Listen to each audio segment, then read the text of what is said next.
Hello. So we're going to talk about now why we can't just solely blame the pelvic floor muscles for all of the issues that we have for our pelvis, whether it's bladder leakage, inability to hold back gas, having issues with pelvic floor heaviness or prolapse, and all the other issues that we can have. The pelvic floor actually isn't its own zip code. It's not its own set of muscles that is distinct from the rest of the body. It's actually part of a large team.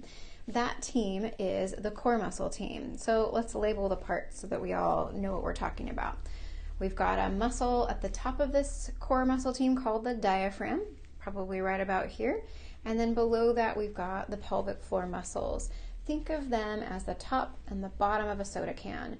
And the rest of that soda can for this team is going to be the deep abdominals that go all the way around that. We often call them the transverse abdominal muscles.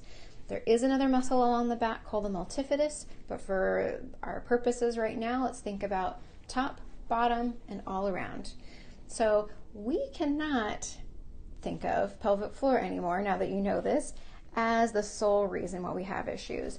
And I also want you to know, though, that the pelvic floor is actually in the captain's seat. So when we do exercises for our core, whether it's a sit-up or any hard abdominal exercise, they all work better when the pelvic floor is actually telling the other guys what to do.